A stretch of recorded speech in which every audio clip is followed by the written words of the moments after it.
Hey everyone, welcome back to Adrian Has Bees. I hope you can hear me. It's very windy today, but I do.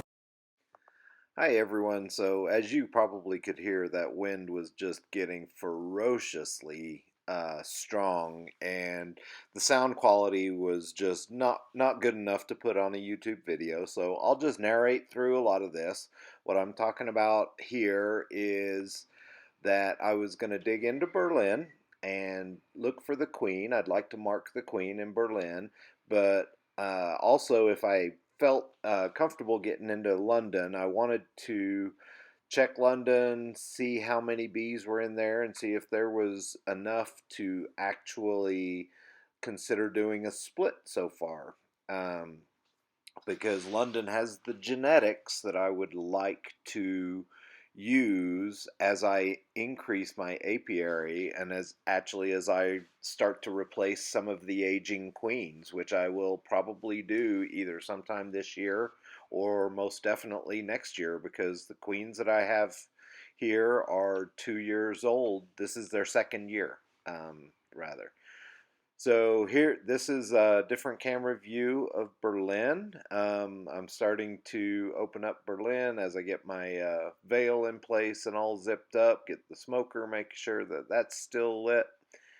And then we'll get into, I've got the quilt box on the very top, which you'll see in a moment as I pull that off. The elastic has gone in the sleeves of my bee jacket here, so you might actually see that I've got a little strip of duct tape around my cuffs. So that's a quilt box there designed to hold the moisture, to trap the moisture from the hive as the condensation jumps up. But this top box here that I'm uncovering now is the honey super for the Berlin hive, which is still quite full. There's still quite a bit of resources in there. So I did not choose to pull any of those out. I just wanted to bypass that because typically the queen would not be that high in the hive. So I just decided to pop that box up, put some smoke in there, and then pull that box off and set it aside with all the honey that's there. And it was still a pretty good weight there. So I think I felt my finger land on a bee, and I was careful enough to pull it away before the bee decided to get squished. So now you can see a very nice cluster of bees in the top of this hive. There are probably 7 frames across in this, and you can see some remnants of a pollen patty that was there. So I smoked the bees down a little bit. I was going to take out that first frame and start the hive inspection here. And I apologize, the focus seems to have gone out a little bit there. I think me moving the smoker around was confusing the camera, but we are digging into the hives here, and I will give you a little more update as we go. You'll just see me going through, see some of the honeycomb that's being built out. There's a lot of pollen that the bees have stored in these frames, and what we call bee bread, which is a mixture of pollen and the nectar that they bring in. So yeah, I'll tell you again when I get to some other things of note.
And here, the frame that I am taking out is actually wonderfully full of um, some larvae that I could see. I tried to show it to the camera. You might be able to see some. There's actually a great shot there. There was honey on the outside. There was pollen on the towards the middle, and then in the middle there were some small baby larvae with some royal jelly in there. So it was great to see. The queen has obviously been laying here. So I was very happy to see that, and yeah, the bees here have been just doing well. I was really surprised at just how many bees were in here because this hive, Berlin, is the one that I really had my suspicions that might not survive the winter. I was really concerned because it did seem to struggle. It went for several weeks without a queen. When I kind of messed up the split, and then the new queen that they tried to create either went missing or died or somehow did not come back and start laying eggs. So I had to try again, which it takes 16 days for the bees to create a queen. Um, so yeah, that was kind of scary. I had to put some eggs in from the other hive just to give it a chance for that. Now you can see some wonderful brood pattern there on this. All of those covered cells are baby bees. So those are pupa bees that are getting ready to hatch and become baby bees and then make this hive even stronger. So that was a great frame to see, and it was around this point that I felt like the wind was just getting ridiculous. I think you might even see the camera strap that kept blowing in front of the camera lens there. It was just getting crazy windy, and I didn't want to disrupt these bees any more than necessary. It was about 63 degrees today, so it wasn't horribly cold, but it also wasn't warm, and I didn't want to risk chilling any of that brood because that actually is a thing from what I've learned. So anyway, yeah, you can see me put the rest of Berlin back together here.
So here as I'm finishing up the hive inspection, I'm putting the last frame in at the edge there.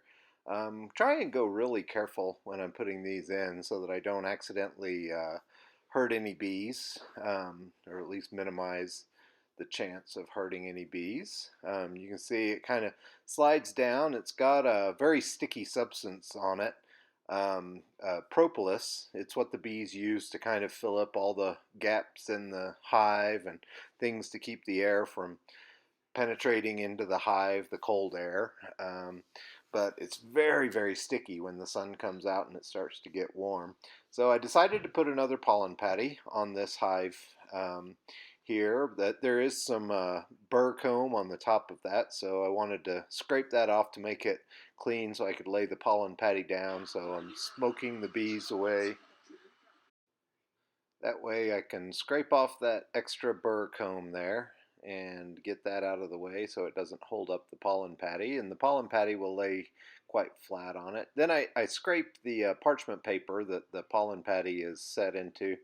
That just scrapes it open so that the bees actually can have a little easier access into the pollen patty there, and that will just make it a little easier. So then it's time to put on the honey super back on and get everything set back to where the bees had it.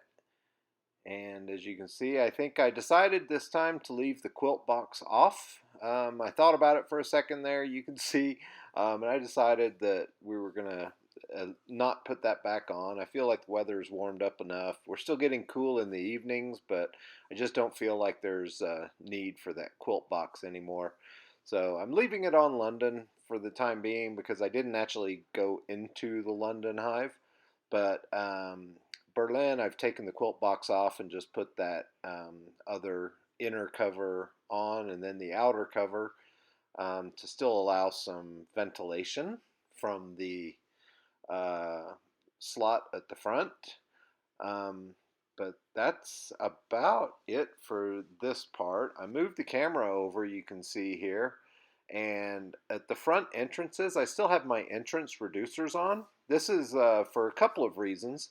The entrance reducer makes the opening smaller, which A, prevents mice from being able to get in, and B, it makes it easier for the bees to actually defend the hive entrance from other bees, robbers, or wasps, or things like that that might be looking to steal the resources out of there and weaken the hive. So what I've decided to do now, because there's so many bees kind of crowding the entrances here, I've made some different entrance reducers, which are just smaller sticks that will block just part of the entrance there and leave the rest of it open. And this actually, I believe, should be good for the rest of the year. You can see the bees have a lot easier access. So I'm going to do the same to London, because London, although is not as actively crowded, they definitely will have similar problems. Now this one, I'm putting in 2 blocks, 1 on each side, just to give them the opening in the middle, which still gives them a lot more space to get in and out, but it also makes it easier for the bees to pull out any bees that have died in there, because the bees have undertakers that will pull out dead bees and get them out of the hive so that they can they're just very clean and very orderly at keeping the bees in there. So you can see I tried to knock off the bees off of the sticks just so that they're not taken away. If they're nurse bees that haven't actually flown, we don't want them to be messed up and lost, right? But anyway, I hope you guys have enjoyed this video,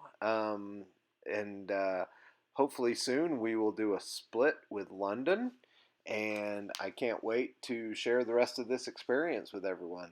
Everyone, I hope you're having a great early spring and staying out of the wind. Thanks for watching. Adrian Has Bees.